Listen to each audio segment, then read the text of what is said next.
In single variable calculus, you mastered the 2D world of flatland. Think about it. You lived on a curve, a simple, predictable line where y equals f of x. Everything was in a single plane. Your only questions were, well, pretty straightforward. First, how steep is it?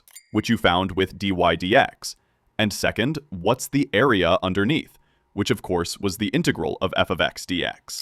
That was your entire world. Today, we're leaving flatland.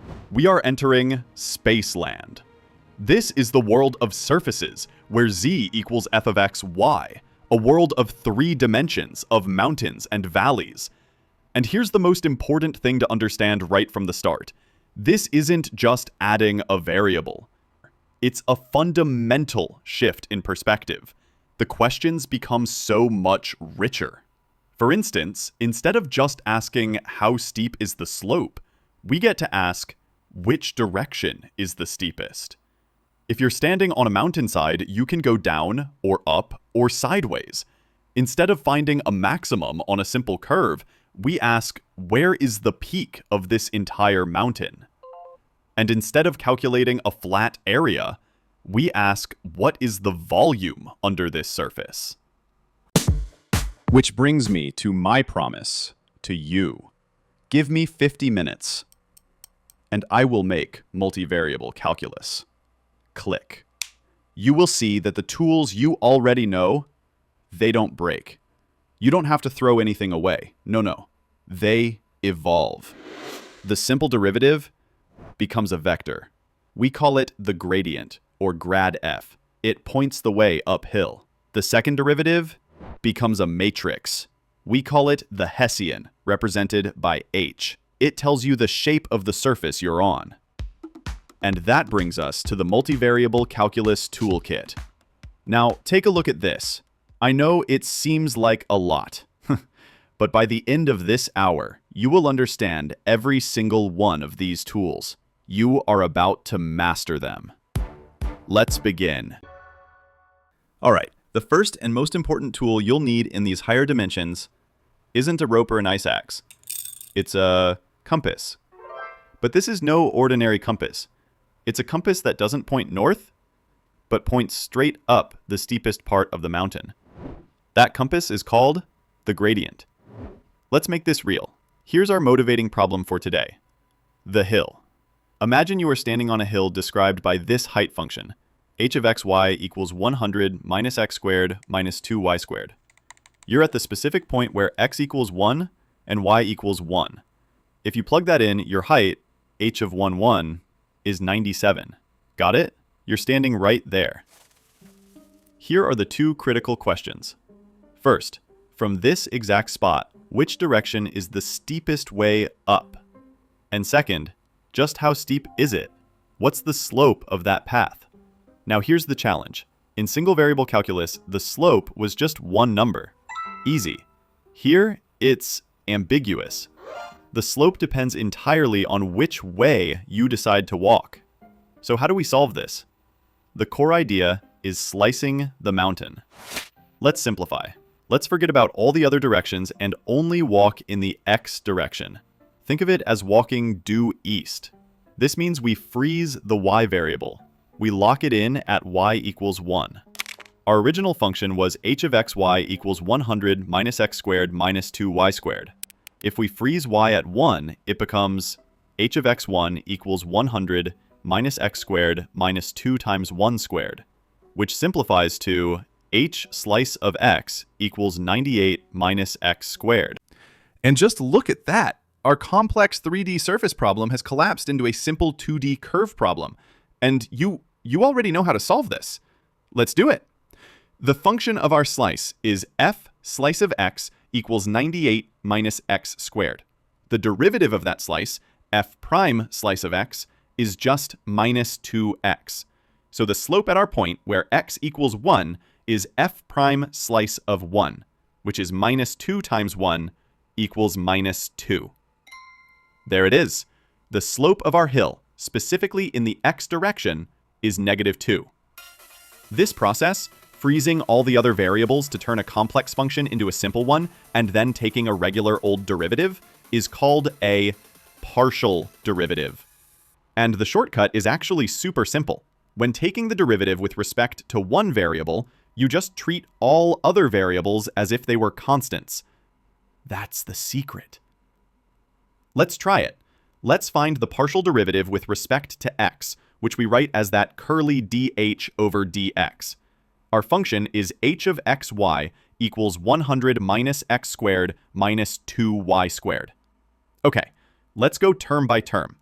As you can see in this table, the derivative of 100 with respect to x? 0. It's a constant. The derivative of minus x squared? That's our variable, so it's minus 2x. And the derivative of minus 2y squared? This is the key idea.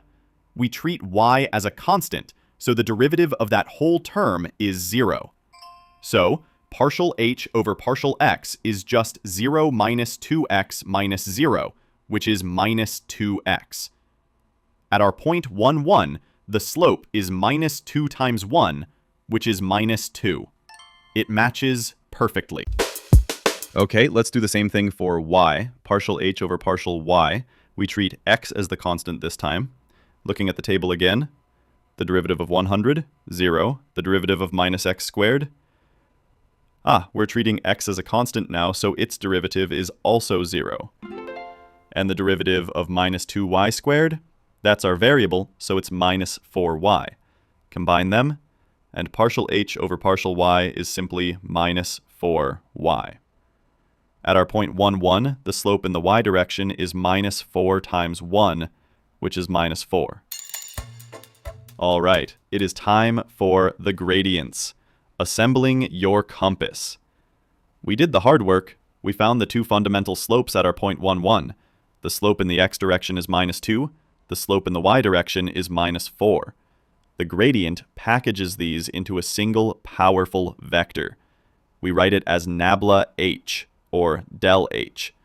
The formula, as you can see, is simply a vector of the partial derivatives. Nabla f of xy is the vector containing partial f over partial x and partial f over partial y. So for our point, the gradient of h at 1, 1 is the vector minus 2, comma, minus 4. This one vector, this is the satisfying payoff. It instantly and perfectly answers our two original questions. Answer number 1, which direction is steepest? At our point 1, 1, the gradient vector minus 2, minus 4 points exactly in the direction of steepest ascent. It's our compass needle. And answer number 2, how steep is it? The magnitude, or the length of the gradient vector, tells you the slope. So the steepest slope is the magnitude of the vector minus 2, minus 4. We use the Pythagorean theorem. It's the square root of minus 2 squared plus minus 4 squared, which is the square root of 4 plus 16, which is the square root of 20, which is approximately 4.47. The gradient is your compass and your slope meter, all in one. All right, let's step up to the next level. In the last chapter, we saw that the gradient is the perfect derivative for a function with multiple inputs, but only one output. Think about our mountain example. Height equals h of xy, one single number for height. But what if we have multiple inputs and multiple outputs? Think of a robot arm. You send it two inputs, let's say motor angles theta 1 and theta 2. And you get two outputs, the hand's x and y coordinates. How in the world do you take the derivative of that? The answer is that the derivative must evolve again. It's no longer a number. It's no longer a vector. The derivative becomes a matrix. And that matrix is the Jacobian. Let's look at a motivating problem to make this really clear. The factory. Your inputs are x units of steel and y units of plastic. Your outputs are u cars and v toys. We have two simple production functions. For cars, u of xy equals 2x plus 0.5y. And for toys, v of xy equals 0.1x plus 3y. This is really just a single vector function, f, that maps an input vector xy to an output vector uv. Now for the critical question. If we get one extra unit of steel, X, how does our production of both cars and toys change simultaneously? We can build our intuition by creating an organized table of sensitivities. We actually know how to calculate all the pieces. First, let's look at steel's effect on cars. The partial derivative of u with respect to x is simply 2. That means one extra unit of steel gives us 2 more cars. Simple enough. Next, plastic's effect on cars. The partial derivative of u with respect to y is 0.5. So one extra plastic gives us half a car. Okay, now for the toys. Steel's effect on toys. The partial derivative of v with respect to x is just 0.1. So one extra steel gives us 0.1 more toys. Not very much. And finally, plastic's effect on toys. The partial to v with respect to y is 3. One extra plastic means 3 more toys. Makes sense. Now for the formalization, assembling the Jacobian matrix. Here's the cool part. The Jacobian is just these 4 values we calculated, organized in a standard logical way. Row 1 is all about the first output, cars. Row 2 is all about the second output, toys. Column 1 is all about the first input, steel. And column 2 is all about the second input, plastic. So, as you can see in the formula, the Jacobian J is the matrix with 2 and 0.5 in the first row, and 0.1 and 3 in the second row. That's it. This matrix is the derivative of our vector function. We call it the universal translator. Why? Because the Jacobian translates a small change in your inputs, like delta x and delta y, into the resulting change in your outputs, delta u and delta v. The relationship is a linear approximation, as shown in the formula. The change in outputs vector is approximately the Jacobian matrix times the change in inputs vector. Let's put this universal translator into action. Let's say we get a new shipment, 10 extra units of steel, so delta x is 10, and 5 extra units of plastic, so delta y is 5. How does our production change? We just multiply our Jacobian matrix by the input change vector 10, 5. Let's do the math. The change in cars, delta u, is approximately 2 times 10 plus 0.5 times 5. That's 20 plus 2.5, giving us 22.5 more cars. And the change in toys, delta v, is 0.1 times 10 plus 3 times 5. That's 1 plus 15 for 16 more toys. It works perfectly. So you might be thinking, okay, a neat way to organize derivatives. Why do I really care? Here's why. The true power is revealed when we chain functions together. Let's add one more layer to our factory. Profit. Let's say profit, P, is a function of the cars and toys we make. P of uv equals 3000u plus 500v. So now we have a chain of functions. As you can see in this diagram, our inputs, x and y, lead to our products, u and v, which in turn lead to our final profit, p. Following the arrows, the big question now is, how does our final profit p change if we get one more unit of steel, x? This is the pornovariate chain rule.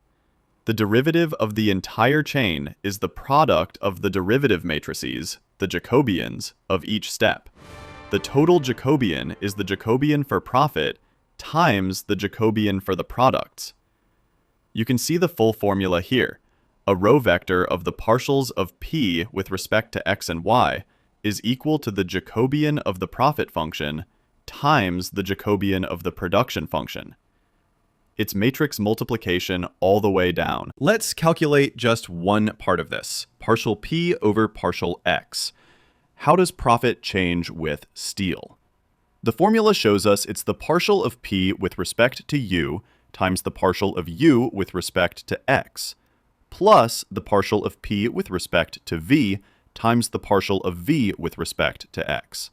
We already know all these numbers. The partials of p are 3000 and 500, and the partials with respect to x from our factory are 2 and 0.1. So we get 3000 times 2 plus 500 times 0.1. That's 6000 plus 50, which equals 6050. $6,050. Now, for the connection that makes it all click.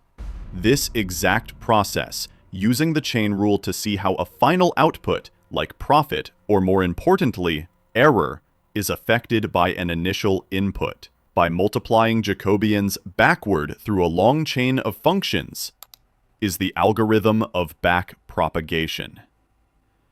A deep neural network is a giant composition of functions. We call them layers. When it makes a mistake, backpropagation uses the chain rule to compute the gradient with respect to every single weight. It tells every single parameter how to change to make the final error smaller. The Jacobian isn't just a mathematical curiosity. It's the engine driving modern artificial intelligence. All right, let's talk about the next piece of the puzzle, the Hessian. So far, the gradient told us which way is up, and the Jacobian gave us a linear map. These are the multivariable versions of the first derivative. They give you a flat, tangent plane approximation of your function. But to really understand the landscape, you need to know more than just the slope. You need to know the shape of the land. Is it curving up like a valley floor, or is it curving down like the top of a hill? For that, we need the second derivative. And in multiple dimensions, the second derivative is not just a number. It's a matrix. It is the Hessian. So let's connect this back to what you already know, from concavity to curvature. Remember from single variable calculus? The second derivative, f double prime of x, tells you about a curve's concavity. If f double prime of x is greater than 0, it's concave up. You know, shaped like a cup, it holds water. If f double prime of x is less than 0, it's concave down, shaped like a frown, it spills the water. Simple enough, but in 3D, a surface can curve differently in different directions. Think of a Pringles chip. It curves up along its short axis, but it curves down along its long axis. A single number just can't describe that. And this brings us to the motivating mystery, the flat spot. Imagine you're hiking and you find a perfectly flat spot. It's peaceful. You pull out your gradient compass, the one we built in the first chapter, and it just spins. The gradient is 0, a vector of 0, 0. This flat spot, this critical point, could be one of three things. 1, a local minimum. You're at the bottom of a valley. 2, a local maximum. You're at the peak of a mountain. Or 3, a saddle point. You're in a mountain pass. The gradient is useless here. It's 0. It gives us no information. To solve this mystery, we can't look at the slope. We have to look at how the surface curves. We need the Hessian. Okay, let's formalize this. How do we assemble this matrix of curvature? The Hessian matrix H is the matrix of all the second-order partial derivatives. You can see the formula here. It's a 2x2 matrix. The element in the top left, f sub xx, is the second partial of f with respect to x twice. The bottom right, f sub yy, is the second partial with respect to y twice. And the off-diagonals, fxy and fyx, are the mixed partials. So f sub xx tells you the concavity if you're looking along the x direction, and f sub yy tells you the concavity if you're looking along the y direction. And those mixed partials, fxy and fyx, they measure the twist of the surface. It's pretty cool. Let's see this in action. Example 1, the valley, which is a local minimum. Our function is f of xy equals x squared plus y squared, right at the critical point of 0, 0. Okay, first partials. F sub x is 2x, f sub y is 2y. Simple. Now the second partials. F sub xx is 2, f sub yy is 2, and the mixed partial f sub xy is 0. So the Hessian matrix at our critical point is just a matrix with 2 on the diagonal and 0 everywhere else. Both diagonal entries are positive. This matrix screams valley. It's curving up in both directions. All right, next one, example 2, the peak, our local maximum. The function is f of xy equals negative x squared minus y squared. Same process. First partials. F sub x is negative 2x, f sub y is negative 2y. Second partials. F sub xx is negative 2, f sub yy is negative 2, and the mixed partial is again 0. So the Hessian is a diagonal matrix with negative 2 on the diagonal. Both diagonal entries are negative. This matrix screams peak. It's curving down in both directions. And now for the interesting one. Example 3, the saddle. The function is f of xy equals x squared minus y squared. First partials. F sub x is 2x, but f sub y is negative 2y. Second partials. F sub xx is 2, but f sub y is negative 2. The mixed partial is still 0. So what's the Hessian at 0, 0? It's a diagonal matrix with 2 and negative 2 on the diagonal. The diagonal entries have opposite signs. This is the mathematical signature of a saddle point. It perfectly captures that Pringles chip curvature. Concave up in one direction, concave down in the other.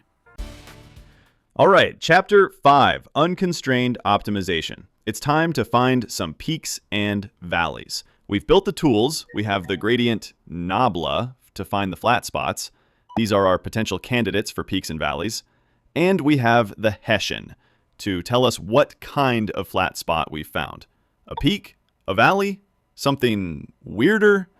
Now we put them together. Here's the beautiful part. The logic is a direct extension of what you already mastered. Seriously, it's the same two-step dance, just with more powerful tools on a much bigger stage. Let's look at the algorithm side by side. On the left, for a single variable, y equals f of x, step 1, you find critical points where the slope is 0 by solving f prime of x equals 0. Step 2, you classify each point using the second derivative, f double prime of x. Simple, right? Now look at the right for multivariable z equals f of x, y. Step 1, find critical points where the tangent plane is flat by solving for the gradient nabla f equals the 0 vector. Step 2, classify each point using the Hessian matrix, H. That's it. That's the entire game plan. Find where it's flat, then check the curvature. So, how do we check the Hessian? This is the second derivative test in 3D. At a critical point, let's call it a comma b, we compute the Hessian's determinant, which we'll call d. As you can see in this formula, d equals the determinant of h, which is f sub xx times f sub yy minus f sub xy squared. Now look at this table. It gives us all the logic we need. First condition, if d is positive and f sub xx is positive, that's a local minimum.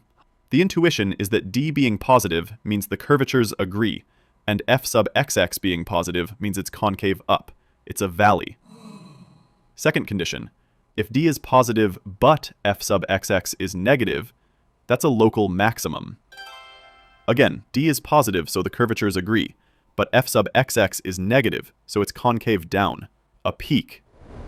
Third condition, what if d is negative? That's a saddle point. The curvatures are fighting each other. One is bending up, the other is bending down, a Pringle.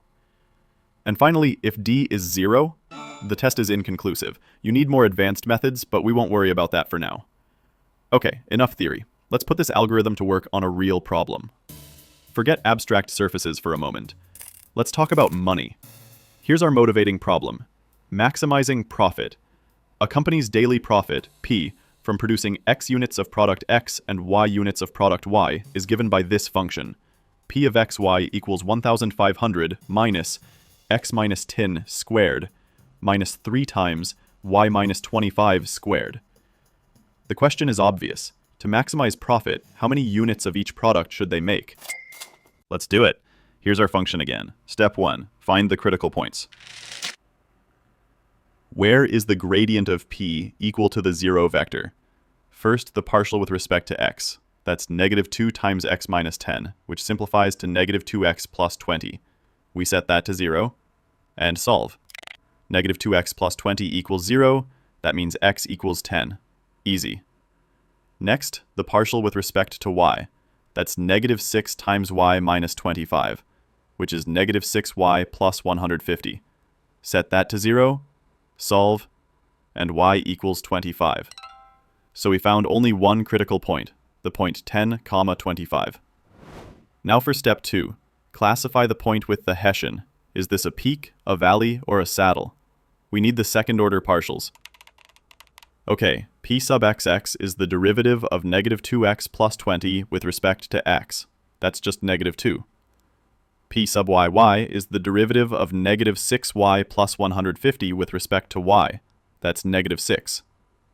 And P sub xy, the mixed partial, well, the derivative of negative 2x plus 20 with respect to y is just 0. There's no y in it. So we can assemble the Hessian matrix. In this case, it's actually constant. It's the matrix with negative 2 and 0 in the first row, and 0 and negative 6 in the second. We have our critical point, 10, 25.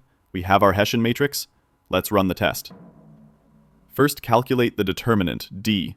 That's negative 2 times negative 6, minus 0 squared, which is just 12. Okay, now apply the logic. Is d greater than 0? Yes, 12 is greater than 0, so we know it's either a minimum or a maximum. Now what's the sign of p sub xx? It's negative 2, which is less than 0. So since d is positive and p sub xx is negative, the point 10, 25 is a local maximum. We found it. So let's write down the final answer. To maximize profit, the company should produce 10 units of product X and 25 units of product Y. And what is the maximum profit at that point? We just plug our optimal point, 10 and 25, back into the original function. P of 10, 25 equals 1,500 minus 10 minus 10 squared minus 3 times 25 minus 25 squared. It is $1,500. So far, we've been roaming free on our surface, looking for the absolute highest point. But the real world has rules. It has limits.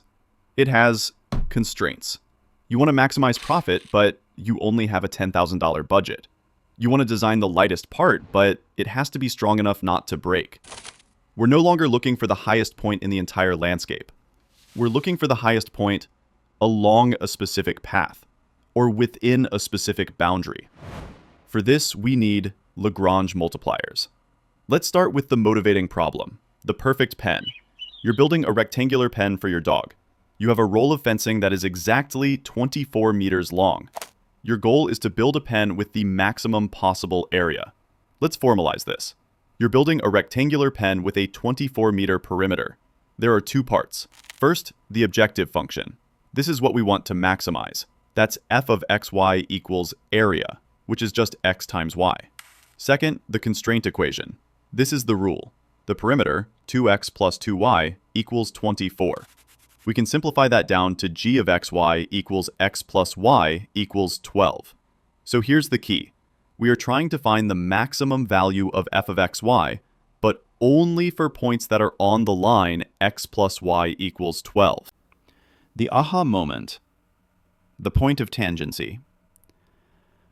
Imagine the contour plot is a topographical map. Your job is to walk along the constraint line and find the point that touches the highest possible area contour. If your path is crossing a contour line, you haven't maxed out yet. The maximum happens at the one magic point where your path is perfectly tangent to a contour line. Now, what does tangent mean in the language of gradients? Remember, the gradient, nabla f, is always perpendicular to the contour lines of f. So, if the two curves are tangent, their normal vectors, their gradients, must be parallel. And this gives us the core equation. Two vectors are parallel if one is just a scaled version of the other. We call that scaling factor, lambda, the Lagrange multiplier. Nabla f equals lambda times nabla g. Okay, so here's the Lagrange multiplier algorithm. Step 1. Identify your objective function f of xy and your constraint g of xy equals c. Step 2. Calculate the gradients, nabla f and nabla g. Step 3. Set up the system of equations from nabla f equals lambda times nabla g and the constraint. That gives you f sub x equals lambda times g sub x, f sub y equals lambda times g sub y, and g of xy equals c. And finally, step 4. Solve this system for x, y, and lambda. The xy solution is your candidate for the maximum or minimum. All right, let's solve the fence problem. Find the max area for a pen with a 24-meter perimeter. First, identify functions. Objective, f of xy equals xy. Constraint, g of xy equals x plus y equals 12. Second, calculate gradients. Nabla f is the vector yx, and nabla g is the vector 1, 1. Easy enough. Okay, we have nabla f equals the vector yx, and nabla g equals the vector 1, 1. So for step 3, we set up the system. The equation nabla f equals lambda times nabla g becomes the vector yx equals lambda times the vector 1, 1. This gives us 3 equations for our 3 unknowns, x, y, and lambda. First, y equals lambda times 1, so y equals lambda. Second, x equals lambda times 1, so x equals lambda. And third, our original constraint, x plus y equals 12. Now for step 4, solve the system. We have our 3 equations. And there's the answer. The optimal dimensions for the pen are 6 meters by 6 meters, a perfect square. The maximum area is f of 6, 6, which is 6 times 6, 36 square meters. But what about lambda? You might be thinking it's just some helper variable we discard. But in fields like economics, lambda has a profound meaning. It's called the shadow price.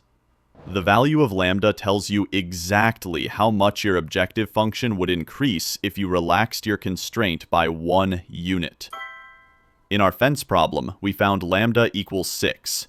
This means for every 1 extra meter of fence we get, the maximum area we can enclose goes up by about 6 square meters.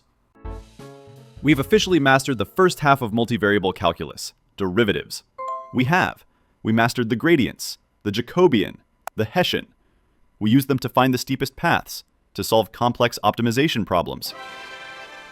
It's time to pivot. We're now tackling the other half of calculus, integration. We are about to calculate the volute under a 3D surface, the mass of a physical object, and even the probability of an event. So let's connect this to what you already know. Let's look at the big picture from area to volume. In single variable calculus, you had the integral from a to b of f of x dx, and this answered the question, what's the area under a curve? The logic was simple. First, you slice. You chop the x-axis into tiny pieces called dx. Second, you multiply. The height of each little slice is f of x. And third, you sum. That integral sign just means add up all the little areas, f of x dx. Now, we extend that exact same idea to a double integral for volume. The formula looks like the double integral over a region R of f of xy dA. The logic is identical. First, you slice, but now you're chopping the entire xy plane into tiny little patches, dA. Second, you multiply. The height of the column above that little patch is f of xy. And third, you sum. That double integral sign just means add up the volumes of all those tiny columns. It's a beautiful extension of the same core idea. And here's what's so powerful. If f of xy represents height, you get volume. But what if f of xy represents density? Then you get mass. It's that simple. The same math, just a different interpretation. Okay, let's dive into our motivating problem, starting with constant bounds. We need to find the volume under the surface z equals 4 minus x squared minus y squared, and outside the square defined by x between 0 and 1 and y between 0 and 1. Our mission then is to calculate the volume, which is the double integral over that region R of 4 minus x squared minus y squared dA. So how do we actually do this? We use a technique called iterated integrals. We turn the double integral into 2 nested single integrals. So the double integral of f of xy dA becomes the integral from c to d of the integral from a to b of f of xy dx, all of that integrated with dy. Now the rule here is non-negotiable. You work from the inside out. First, you solve the inner integral. You integrate with respect to x, treating y as a constant. Then you take that result, and for the second step, you solve the outer integral, integrating with respect to y. Let's apply this to our problem. We want the volume under z equals 4 minus x squared minus y squared over that simple square region. Step 1. Set up the iterated integral. This is easy since our bounds are constant. V equals the integral from 0 to 1 of the integral from 0 to 1 of 4 minus x squared minus y squared dx dy. Step 2. Solve the inner integral with respect to x.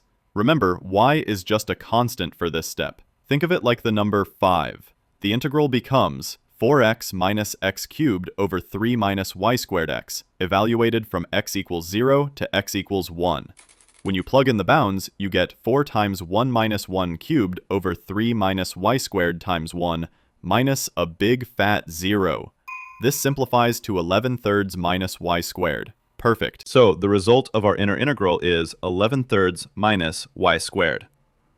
Now for step 3, solve the outer integral with respect to y.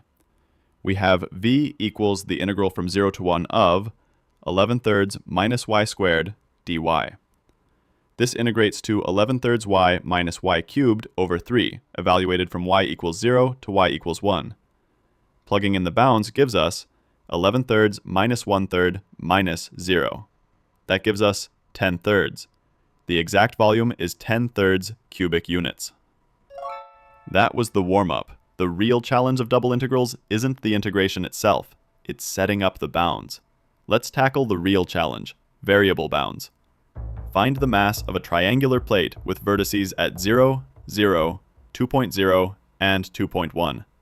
The density is given by the function rho of xy equals xy, so we need to solve mass equals the double integral over the region R of xy dA. First, we have to describe the triangular region R. Let's look at the x bounds. The triangle clearly spans from x equals 0 to x equals 2, so 0 is less than or equal to x is less than or equal to 2.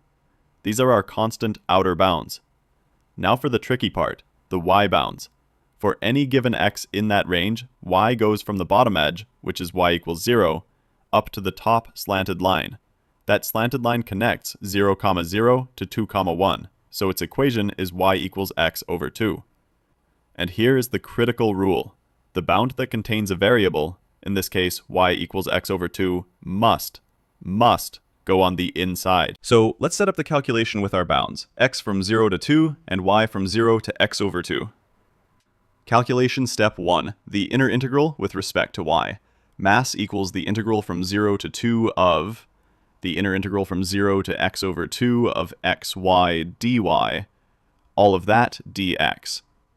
Okay, let's solve that inner part. The integral of xy dy is x times y squared over 2, evaluated from y equals 0 to y equals x over 2.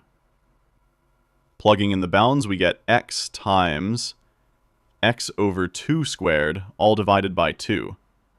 This simplifies nicely. That's x times x squared over 4 divided by 2, which equals x cubed over 8. Excellent. The result of the inner integral is x cubed over 8.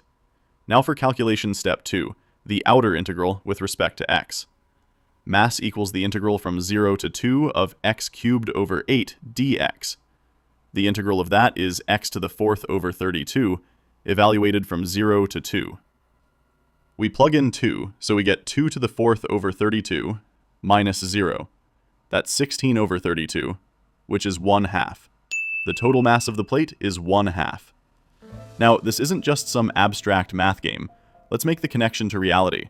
These integrals are the workhorse of the physical sciences and beyond.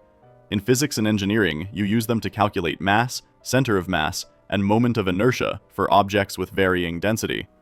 In computer graphics, you integrate brightness over areas to find the total light hitting a 3D surface. And in probability and statistics, this is huge. You find the probability of an event happening in a certain region R by taking the double integral of a joint probability density function over that region. It's an incredibly powerful and versatile tool. Double integrals are incredibly powerful. But for non-rectangular regions like a circle, setting up the bounds is a nightmare. The solution is to change our perspective, to switch to a coordinate system that is natural for the problem. But this switch isn't free. We need a correction factor, and you've already met the tool that provides it. The Jacobian is back. Let's talk about the pain, the Cartesian nightmare. Imagine this problem. Find the volume under the surface z equals 9 minus x squared minus y squared and above the xy plane. First, what's the base of this solid? Well, it's where z equals 0. So, x squared plus y squared equals 9. It's a circle of radius 3. Okay, let's set up the bounds. I want you to feel the pain. The bounds for x are fine. Negative 3 is less than or equal to x is less than or equal to 3. But the bounds for y? Y goes from negative square root of 9 minus x squared up to positive square root of 9 minus x squared. So the integral for the volume looks like this. V equals the integral from minus 3 to 3 of the integral from minus square root of 9 minus x squared to positive square root of 9 minus x squared, root of 9 minus x squared, of 9 minus x squared minus y squared dy dx. This is a truly awful integral. Now for the relief, the polar perspective. Remember, x equals r cosine theta, y equals r sine theta, and x squared plus y squared equals r squared. Look what happens to our problem. In Cartesian, the region is x squared plus y squared is less than or equal to 9, a circle with messy square root bounds. But in polar, the region is simply 0 is less than or equal to r is less than or equal to 3, and 0 is less than or equal to theta is less than or equal to 2 pi. It's a simple rectangle in the r theta plane. And the function, z equals 9 minus x squared minus y squared, just becomes z equals 9 minus r squared. This seems almost too good to be true. Can we just swap dx dy for dr d theta and call it a day? No. Here's the aha moment, the distortion factor. When we change coordinates, we stretch and distort area. The area element, dA, is not constant. If you look at this diagram, you can see what's happening. A patch with the same dr and d theta has a really small area when it's near the origin, but a much larger area when it's far away. We need a correction factor that tells us how much the area is distorted at every single point. And that factor is the absolute value of the determinant of the Jacobian. Let's do the Jacobian calculation. The formula is d times dy equals the absolute value of the determinant of j times dr d theta, where j is the Jacobian of the r theta map to the xy map. It's a matrix of all the partial derivatives. Okay, step 1. Compute the 4 partials. X equals r cosine theta, so the partial of x with respect to r is cosine theta. The partial of x with respect to theta is negative r sine theta. Easy enough. Next, y equals r sine theta. The partial of y with respect to r is sine theta. The partial of y with respect to theta is r cosine theta. Got 'em. Step 2. Assemble the Jacobian matrix. J equals the matrix with cosine theta and negative r sine theta in the top row, and sine theta and r cosine theta in the bottom row. Step 3. Calculate the determinant. The determinant of J is cosine theta times r cosine theta minus negative r sine theta times sine theta. Okay, that simplifies. That's r cosine squared theta plus r sine squared theta. We can factor out the r, so we get r times cosine squared theta plus sine squared theta. And what is that? It's just 1. So the determinant is just r. This gives us the golden ticket for integration in polar coordinates. D times dy equals r dr d theta. Now for the payoff, solving the problem the easy way. Let's go back to that volume under z equals 9 minus x squared minus y squared. Step 1. Convert everything to polar. The region is r from 0 to 3, theta from 0 to 2 pi, the function is 9 minus r squared, and the area element, dA, which was d times dy, now becomes r dr d theta. Don't forget that r. Step 2. Set up the new simple integral. V equals the integral from 0 to 2 pi of the integral from 0 to 3 of 9 minus r squared times r dr d theta. Distributing that r, we get the integral of 9r minus r cubed dr d theta. So much better. Let's solve it. Step 3 is the inner integral with respect to r. We need the integral from 0 to 3 of 9r minus r cubed dr. The antiderivative is 9r squared over 2 minus r to the 4th over 4. We evaluate that from 0 to 3. Plugging in 3, we get 9 times 9 over 2, which is 81 over 2, minus 3 to the 4th over 4, which is 81 over 4. The result of the inner integral is 81 over 4. Now for the final step. Step 4. Solve the outer integral with respect to theta. V equals the integral from 0 to 2 pi of just the constant 81 over 4 d theta. That's just 81 over 4 times theta evaluated from 0 to 2 pi, which is 81 over 4 times 2 pi. The volume is 81 pi over 2.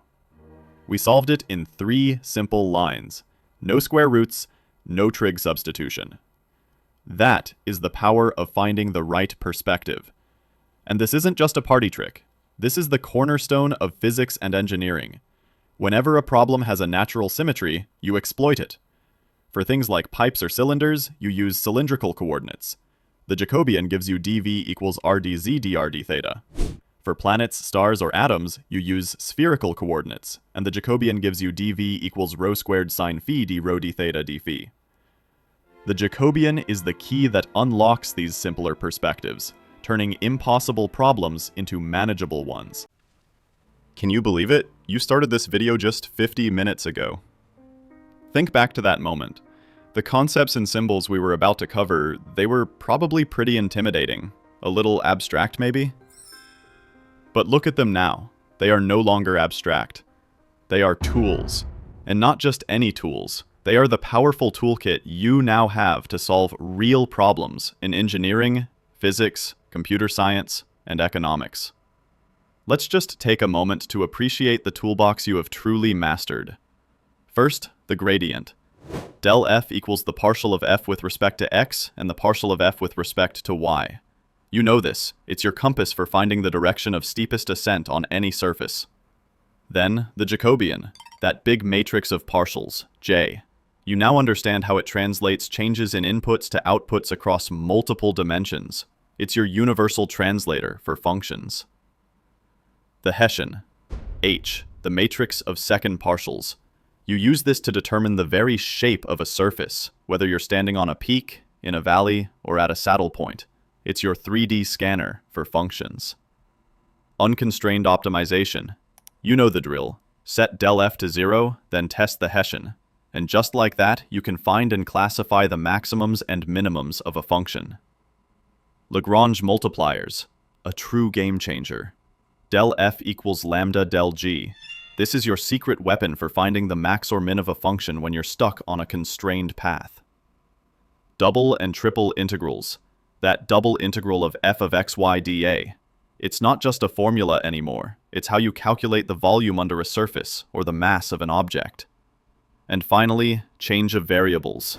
Dx dy equals the absolute value of the determinant of j, du dv. You just saw the power of this. It simplifies impossible integrals by letting you switch to a more natural coordinate system. All of this, every single piece, it all fits together now. Multivariable calculus now clicks.